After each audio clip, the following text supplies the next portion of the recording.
Subscribe करें मेरे YouTube channel को, साथ में बेल आइकॉन भी दबाएं, जिससे मेरे चैनल पर हर दिन अपलोड होने वाले मेरे चमत्कारी उपायों के वीडियोस की जानकारी आपको सबसे पहले मिल जाए। धन्यवाद। नमस्कार, मैं हूं वैभव नाथ शर्मा और आप देख रहे हैं मेरा YouTube चैनल वैभवन। दोस्तों, आज हम लोग बात करेंगे 1 मई के पंचांग, राशिफल और महा उपाय के बारे में। तो सबसे पहले बात कर लेते हैं पंचांग की। विक्रम संवत 2079 मास चल रहा है वैशाख का, तिथि शुक्ल पक्ष की प्रतिपदा की तिथि है, रविवार का दिन है, नक्षत्र है भरणी, योग है आयुष्मान और करण है किंस्तुग्न। तो ये तो बात रही आज के पंचांग की। अब चर्चा करते हैं राशिफल की। तो सबसे पहले बात कर लेते हैं मेष राशि की। मेष राशि वाले जातक लोगों के लिए, खासतौर पर नौकरी पेशा लोगों के लिए, आज अपने उच्चाधिकारियों से टकराव की स्थिति का सामना हो सकता है। आज आप गुस्से में या उत्तेजना में बॉस से कुछ जवाब सवाल कर सकते हैं, जो आपकी नौकरी के लिए आपके लिहाज से बिल्कुल भी ठीक नहीं है। वहीं व्यापारी वर्ग के लिए आज आपके कर्मचारी लोग थोड़ा सा आपके व्यवहार से अप्रसन्न रह सकते हैं, असंतुष्ट रह सकते हैं। तो दोनों ही परिस्थिति में, नौकरी पेशा व्यक्ति हो या व्यापारी वर्ग हो, अपने व्यवहार को आज आपको बहुत सौम्य और बहुत नियंत्रित रखने की आवश्यकता होगी। ओम विभुदेश्वराय नमः मंत्र का 108 बार जाप करें। किसी का दिल दुखाने से आपको बचना चाहिए। वृषभ राशि वाले जातक लोगों के लिए आज कार्यक्षेत्र में बनते हुए काम बिगड़ने की स्थिति आपके लिए दिखाई देती है। तो काम में आपको अपने तरफ से पूरा एफर्ट देने की ज़रूरत है। काम में जरा भी आप लापरवाही न करें। ओम विनायकाय नमः मंत्र का 108 बार जाप करें। बड़े वादे, बड़े कमिटमेंट करने से आपको बचना चाहिए। मिथुन राशि वाले जातक लोगों के लिए रुपए पैसे के मामले में आज नुकसान उठाना आपको पड़ सकता है। तो कोई भी इन्वेस्टमेंट की अगर आपकी प्लानिंग है तो बहुत सोच समझ करके करना चाहिए राशि वाले जातक लोगों को। ओम विधय नमः मंत्र का 108 बार जाप करें। निर्णय लेने में आप जल्दीबाजी न दिखाएं।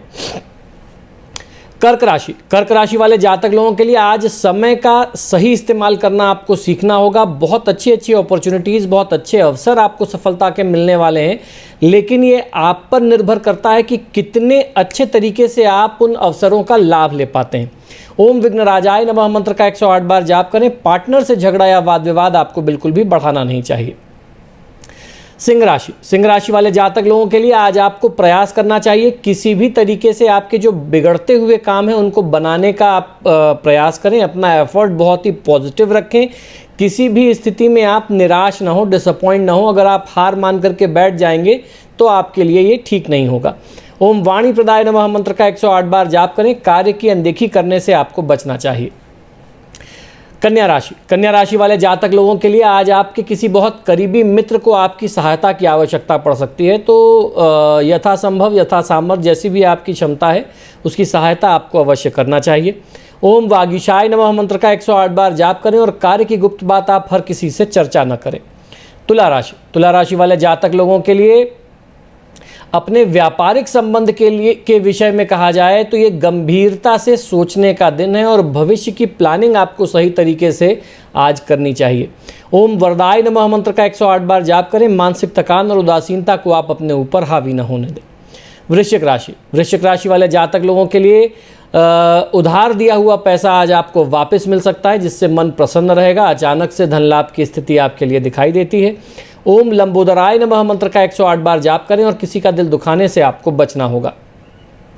धनु राशि वाले जातक लोगों के लिए आज अपने काम को आपको अच्छे तरीके से पूरा करना चाहिए और परिवार के साथ कहीं पर्यटन का, कहीं घूमने फिरने का कार्यक्रम भी आप बना सकते हैं। ओम रमाचिरताय नमः मंत्र का 108 बार जाप करें। भाई बंधु के साथ वाद विवाद करने से आपको बचना चाहिए। मकर राशि वाले जातक लोगों के लिए आज कोई नई व्यापारिक योजना आरंभ करने के लिए दिन आपके पक्ष में दिखाई देता है। आज कुछ ऐसा होगा जिससे आपको बहुत कुछ सीखने समझने का अवसर मिलेगा। ओम मूषक वाहनाय नमः मंत्र का 108 बार जाप करें। निवेश से आपको बचना चाहिए। कुंभ राशि वाले जातक लोगों के लिए अपने व्यक्तिगत संबंधों में, पर्सनल रिलेशनशिप में आज आपको थोड़ा सा नुकसान उठाना पड़ सकता है। तो अपने तरफ से आपको ऐसा प्रयास रखना चाहिए कि आपके व्यवहार से, आपकी गतिविधियों से किसी का दिल ना दुखे, कोई भी आपका संबंध प्रभावित ना हो। ओम मुनि स्तुत्याय नमः मंत्र का 108 बार जाप करें। गरीब व्यक्ति का अनादर अपमान करने से, मजाक उड़ाने से बचना चाहिए। मीन राशि वाले जातक लोगों के लिए आज जल्दीबाजी में कोई बड़ा व्यापारिक निर्णय, कोई बड़ा इन्वेस्टमेंट से संबंधित निर्णय करने से आपको बचना होगा। अलग अलग नहीं बल्कि अगर एक टीम के रूप में काम करेंगे तो आपको फायदा कहीं अधिक मिलेगा। ओम माइने नमः मंत्र का 108 बार जाप करें। क्रोध करने से आपको बचना चाहिए। तो दोस्तों ये तो बात रही आज के 12 राशि की। हम लोगों ने जाना ग्रह नक्षत्र की स्थितियां क्या कहती हैं और दिन को शुभ बनाने के लिए आपको क्या करना चाहिए और क्या नहीं करना चाहिए। अब हम लोग बात करेंगे आज के महा उपाय की।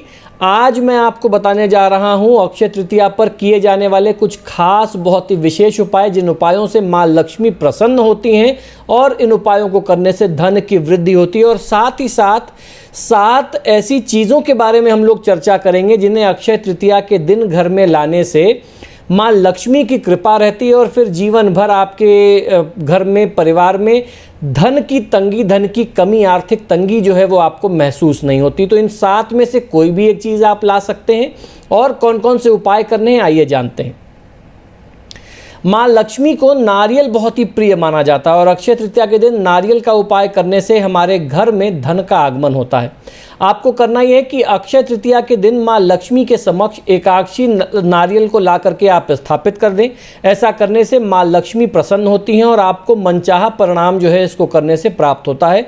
इस टोटके को आजमाने से आपके घर में कभी भी धन धान्य की कमी नहीं रह जाती। दूसरा उपाय यह है कि अगर किसी जातक के विवाह में विघ्न आ रहा हो, बाधा आ रही हो, तो विवाह के विघ्न को दूर करने के लिए आप क्या कर सकते हैं, बहुत ध्यान से सुनिए।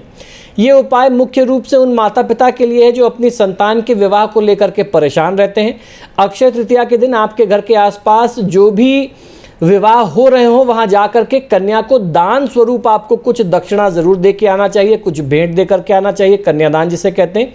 ऐसा करने से आपके बच्चों के विवाह में हो रहा जो विघ्न है, जो देरी है, वह समाप्त हो जाता है। और इस उपाय को करने से दाम्पत्य सुख में भी वृद्धि होती है। जब आपके बच्चों की शादी होगी तो उनका दाम्पत्य जीवन भी बहुत मधुर रहेगा। आपके अपने परिवार में दाम्पत्य जीवन में जो तनाव की स्थिति रहेगी पति पत्नी में, वो भी दूर होगी। आपका भी दाम्पत्य जीवन मंगलमय होगा और माँ लक्ष्मी की कृपा आपके परिवार पर सदैव बनी रहती है क्योंकि आपने किसी कन्या के विवाह में कुछ सहायता की। दूसरा उपाय है पितरों को प्रसन्न करने के लिए। अक्षय तृतीया के दिन किए गए दान से अक्षय फल की प्राप्ति होती है। पितरों को प्रसन्न करने के लिए अक्षय तृतीया की तिथि में दान का विशेष महत्व हमारे शास्त्रों में बताया गया है। अक्षय तृतीया के दिन पितरों के निमित्त कलश, पंखा, चप्पल, छाता, ककड़ी और खरबूजा, इन चीज़ों का जो मौसमी फल वगैरह होते हैं, इन चीज़ों का दान करना विशेष महत्व माना जाता है। कलश में खासतौर पर सुराही, पानी पीने वाली सुराही, हाथ का पंखा वगैरह दान करते थे। हमारे यहाँ हमारे बाबा को बहुत सारे लोगों ने गुरु मान रखा था, तो अक्षय तृतीया के दिन जो है बहुत जगह से इस तरीके की चीज़ें, सत्तू वगैरह, ये सब सारी चीज़ें आया करती थी। इस दिन किसी ज़रूरतमंद व्यक्ति को, साधु संत को फल, शक्कर और घी का दान करने से खास पुण्य फल की प्राप्ति होती है। इस टोटके को करने से भगवान विष्णु के साथ माँ लक्ष्मी की कृपा भी जातक को प्राप्त होती है। तो ये चीज़ें जो है आप किसी भी साधु संत को, किसी भी पंडित पुजारी को, या जिसको आपने अपने परिवार का गुरु माना हो, उसको आप दान कर सकते हैं। अब हम लोग बात करते हैं 7 ऐसी शुभ और बहुत ही लाभकारी चीज़ें जिनको अक्षय तृतीया के दिन अगर आप अपने घर में लाएंगे तो माँ लक्ष्मी की कृपा से आपके घर की जो दरिद्रता है, आर्थिक तंगी है, पैसे की कमी है, वो गरीबी जो है इस उपाय को करने से दूर हो जाएगी। और ये मैं ज़रूर बोल देना चाहता हूँ, बता देना चाहता हूँ कि इन 7 चीज़ों में से अगर आपका सामर्थ्य हो तो आप 7 की 7 चीज़ें ला सकते हैं। कोई बहुत मुश्किल चीज़ें नहीं हैं। और अगर आप 7 की 7 चीज़ें जुटा नहीं सकते तो इनमें से कोई भी 1 या 2 चीज़ें ला करके आप अपने घर में स्थापित कर सकते हैं। कैसे करना है उसका तरीका भी समझ लीजिए। माँ लक्ष्मी की चरण पादुका। माँ लक्ष्मी के पाँव के निशान बहुत ही शुभ माने जाते हैं।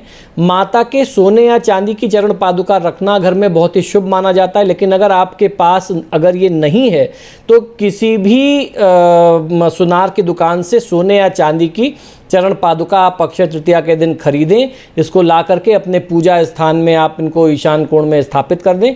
इससे आपको बहुत अच्छा लाभ मिलेगा। और जब आप इनको स्थापित करें तो उस पर टीका चंदन करके धूप दीप आपको ज़रूर उनको करना चाहिए।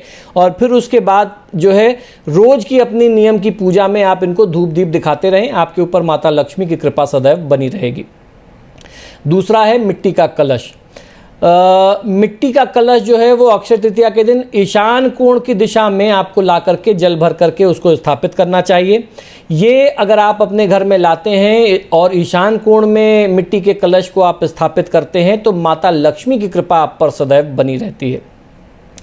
तीसरा है अक्षय तृतीया के दिन बांसुरी घर में ला करके ज़रूर रखना चाहिए। इस दिन बांसुरी की पूजा करने का भी शास्त्रों में नियम बताया गया। इसके अलावा पीतल की घंटी को भी साफ करके, जो हम लोगों के घर में अमूमन होती है, उसको अच्छे से मांज के साफ करके पूजा में वरुण घंटी का भी प्रयोग किया जाता है, उसको भी पूजा में सम्मिलित करते हैं, उनकी भी साथ में पूजा होती है। इसी तरीके से शंख, ईशान दिशा में दक्षिणावर्ती शंख भी रख करके पूजा किया जाना चाहिए। शंख को माता लक्ष्मी का भाई हमारे शास्त्रों में बताया गया है, एक तरीके से माता लक्ष्मी का प्रतीक ही माना जाता है।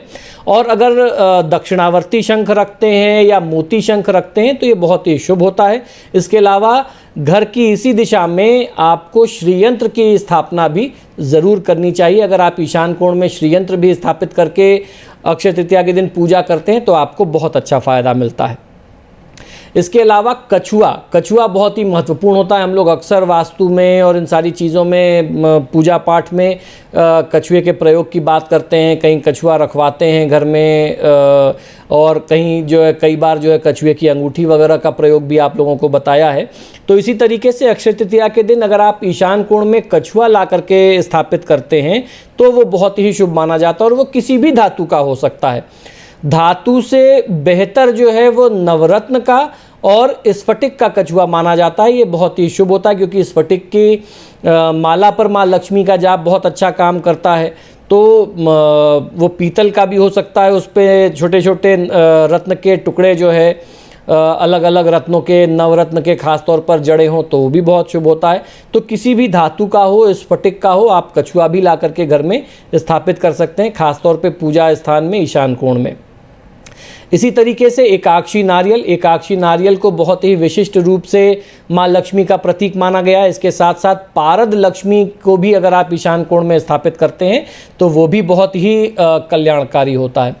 सबसे आखिर सातवीं चीज़, लेकिन बहुत ही महत्वपूर्ण चीज़, लक्ष्मी पूजा इसके बिना एक तरीके से अधूरी मानी जाती है, वो होती है धन कारक कौड़ियाँ।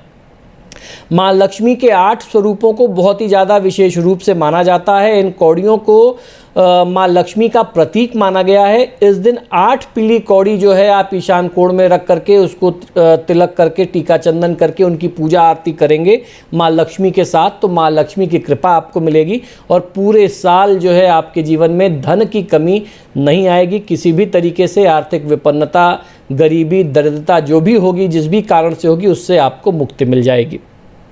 तो दोस्तों, आशा करता हूं कि शास्त्र से जुड़ी हुई बातें, ज्ञान की बातें जो आपको हमारे YouTube चैनल से प्राप्त होती है वह निश्चित ही पसंद आती होंगी। आप सभी से बार बार आग्रह है कि जब भी आप मेरे वीडियोस देखते हैं तो इनको लाइक और शेयर ज़रूर करें, और आपने अगर अभी तक मेरे चैनल को सब्सक्राइब नहीं किया तो प्लीज़ इसे सब्सक्राइब करिए। इसी शुभकामना के साथ कि आपका दिन शुभ हो, मुझे आज्ञा दीजिए और देखते रहिए मेरा YouTube चैनल वैभवन। जय जय माँ लक्ष्मी। नमस्कार मित्रों, आप देख रहे हैं मेरा YouTube चैनल वैभवन। आपसे आग्रह और निवेदन है कि मेरे चैनल को सब्सक्राइब करें, और मेरे इस चैनल पर हर दिन मेरे नए उपाय के वीडियोस डाले जाते हैं। उनके टाइमली अपडेट के लिए घंटी के निशान को भी दबाएं, जिससे कोई भी उपाय या शास्त्रीय जानकारी आपसे छूट न जाए। धन्यवाद मित्रों। यदि आप अपनी किसी भी व्यक्तिगत समस्या के लिए मुझसे परामर्श और समाधान चाहते हैं, यानी आप अपनी किसी भी पर्सनल प्रॉब्लम के लिए मुझसे कंसल्टेशन और रेमेडीज चाहते हैं, तो उसके 2 तरीके हैं। टेलीफोनिक कंसल्टेशन, फ़ोन पे बात करना, और दूसरा फेस टू फेस यानी पर्सनल मीटिंग करना। आप हमें फ़ोन के माध्यम से, ईमेल और व्हाट्सएप के माध्यम से अपॉइंटमेंट बुक कर सकते हैं। हमारा नंबर है 9990724131। आपको 2 नंबर दे रहा हूँ, इन दोनों नंबर पे व्हाट्सएप अवेलेबल है, आप व्हाट्सएप करें। 9818300146 ये हमारे ऑफिस का दूसरा नंबर है। अगर आप हमें ईमेल करना चाहते हैं तो आप हमें ईमेल कर सकते हैं। हमारी ईमेल आईडी नोट कर लीजिए, sharma.vaibhava vaibhava@gmail.com पर, इस पर आप हमें ईमेल भी कर सकते हैं। मित्रों, आजकल फ़ोन कॉल्स बहुत ज़्यादा हैं और मुझे भी मालूम है आप लोग कॉल करते हैं, फ़ोन रिसीव नहीं होता तो आप भी निराश होते हैं। ऐसे में ईमेल और व्हाट्सएप करना सबसे बेहतर तरीका है। धन्यवाद।